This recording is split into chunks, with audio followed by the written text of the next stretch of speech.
Die nuwe onteieningswet gaan in die ANC se gesig ontplof.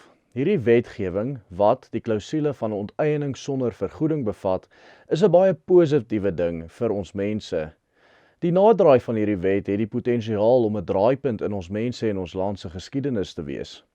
Verder is die DA ook nou gedwing om voor 'n kruispunt te staan. Soos elkeen weet, kan die onteieningswet nie in werking tree sonder die handtekening van die DA se minister Dean McPherson nie. Indien McPherson die onteieningswet ook onderteken, soos die DA se minister van onderwys Siviwe Gwarube gemaak het, toe sy die Bela-wet onderteken het, is dit die einde van die DA, en almal sal weet hulle moet hul ondersteuning agter iemand met bietjie meer veg in hulle ingooi. As hy wel weier om te teken, sal dit 'n reuse stap in die regte rigting vir Suid-Afrika wees. Ek verduidelik later in my video hierdie konsep verder. Meeste van julle het seker my video van Vrydag gekyk, waarin ons die wet in diepte bespreek het en ek vir al die belaglike en hierdie betreuringswaardige stipulasies uitgelê het en verduidelik het hoe sleg die bewoording van hierdie wet is, en jy wonder nou, hoe kan ek so 'n stelling maak? Laat ek verduidelik. Om woorde op papier te skryf en dan wette te promulgeer is maklik. Om daardie wette in praktyk uit te voer is nie so maklik nie. En die ANC het nog die vermoë, nog die wil om eers te probeer om daardie wette uit te voer. Dit gaan nie eenvoudig nie in hierdie land gebeur nie. Ek sal later in die video vir u verduidelik waarom ek so sê. Aan die ander kant is daar 'n magdom uitstekende gevolge wat hierdie swak skuif van Ramaphosa reeds vir ons mense ingehou het en nog vir ons mense gaan inhou. Laastens gaan ek ook vir u vertel oor presies wat in die DA se perskonferensie rakende hierdie wet gesê is, wat vir u van belang is sodat u nie 'n uur lank daarna hoef te kyk nie. Goeiemôre liewe vriende, dit is Willem Petzer wat met u praat en dit is nou die 26ste Januarie 2025. Volg en subscribe op ons kanaal vir meer video's wat u inlig oor sake wat in ons eie belang is en sluit aan op ons WhatsApp groep om deurlopend ingelig te bly van die werk wat die Willem Petzer groep doen deur slegs die naam en van te boodskap na hierdie nommer wat tans op die skerm verskyn.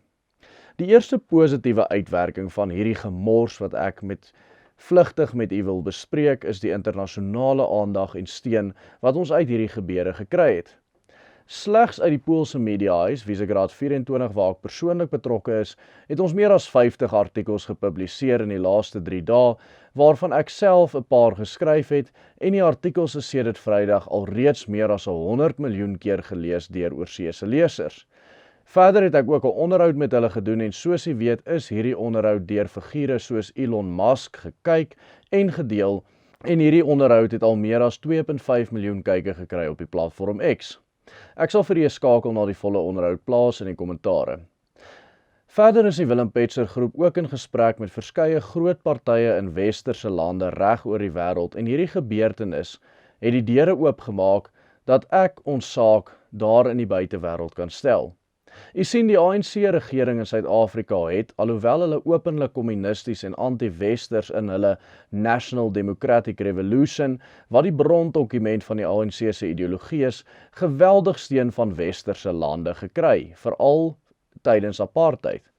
Met die teken van hierdie wet het hulle 'n storm laat losbars dat dit deelname aan aksies soos die African Growth and Opportunity Pact in gevaar stel en verder is Suid-Afrika alreeds gegrysluis deur die Internasionale Monetaire Fonds en die kans dat ons land nou geswartlys word is nou groter as ooit tevore. Te midde hierdie internasionale mediastorm het Ramaphosa die reuse fout gemaak om eergister op openbare platform te sê en ek haal aan, die regering van nasionale eenheid bestaan slegs om die National Democratic Revolution te implementeer en voort te sit. Ek kan vir 'n paar ure praat oor waarom dit so 'n goeie verwikkeling vir ons sou wees, maar ek los dit vir 'n ander video. Die kruks daarvan is dat die ANC hulself en hul legitimiteit so vernietig dat hulle binne die globale konteks dieselfde pad gaan stap as die ou NP-regering beginnende in die 1970s, waar hulle ook tot oorgawe gedwing was deur internasionale druk. Verder is die paradigma binne westerse lande besig om te skuif. Die partye binne Europese lande wat ons goedgesind is en waarmee die Willem Petzer groep nou al jare skakel het gegroei van klein minderheidspartye met minimale impak toe ek baie van hulle lede leer ken het, tot die grootste party in baie westerse lande.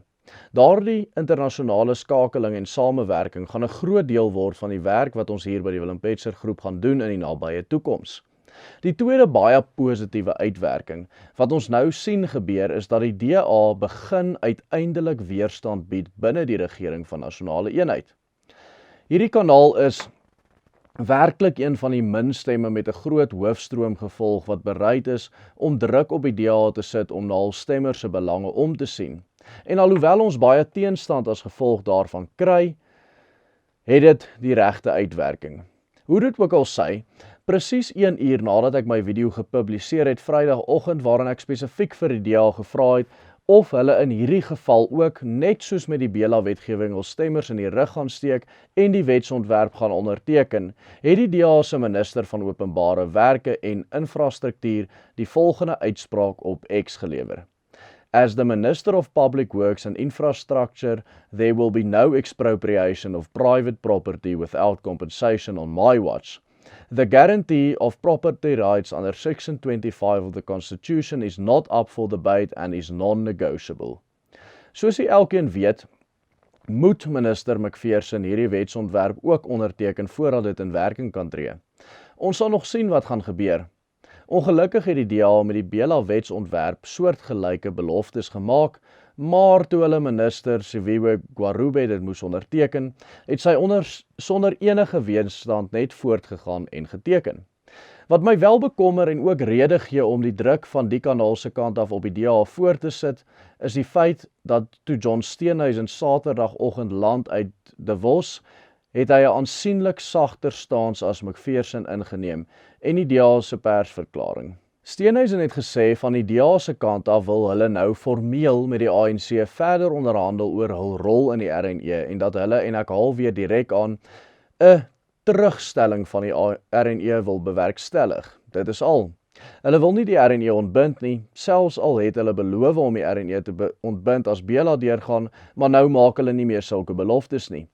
Steenhuisen het ook duidelik gemaak dat daar geen ultimatum en geen sperdatum vir hierdie onderhandelinge bestaan nie.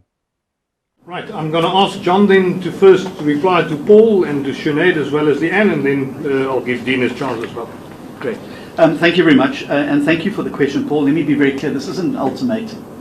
It is a mature call as a partner in the government of national unity for a reset in the relations, where we are respected and treated as partners in this government of national unity and not as spectators. And so there is no natural deadline and no natural ultimatum. Aan die ander kant weet ons dat McPherson se ministerie 'n baie pro-onteiening persverklaring na hierdie wetgewing uitgereik het met erg kommunistiese retoriek, byvoorbeeld dat hulle gaan en ek weer aan kom vir die greedy landlords en geregtigheid vir swart mense gaan laat geskied deur herverdeling van grond en rykdom. McPherson beweer egter dat hy nooit bewus was van hierdie persverklaring nie en dat dit sonder sy toestemming as minister gepubliseer is. Dit laat 'n reuse groot rooi vlag opgaan, want wat hy in effek hier sê is dat hy geen beheer oor sy eie ministerie het nie en dat hy alleenlik 'n naam aan die hoof staan. Sy ministerie word deur 'n groep ANC-loyaliste beheer. Ten spyte van al die voorheen genoemde, glo ek nie die wet is so gevaarlik vir ons nie. Die DA weet dat as hierdie wet deurgaan, is die skrif aan die muur vir hulle en niemand sal hulle weer vertrou nie. Dit sal die tweede keer wees wat hulle ons in die rug steek en die laaste keer wat enige iemand met gesonde verstand hulle nog gaan ondersteun. Daarom glo ek, hulle gaan met alles in hulle vermoë die wetsontwerp probeer stop. Of hulle dit gaan kan doen of nie, dit weet ek nie. Maar selfs as hulle val, is dinge op grondvlak nie so gevaarlik vir ons nie. U sien, eerstens het die ANC nie die vermoë om grootskaalse grondonteeneming te bewerkstellig nie, selfs al sê die wet dat hulle kan. Die party het nie eers die vermoë om homself aan die gang te hou nie en moes verdagte geld van iewers af in net om uit sy eie bankrotskap te kom en sy eie mense se salarisse te betaal. Soos ek reeds gesê het, ek verkies om deur 'n onbevoegde naar soos Ramaphosa onderdruk te word, eerder as 'n bevoegde administrateur soos Joseph Stalin.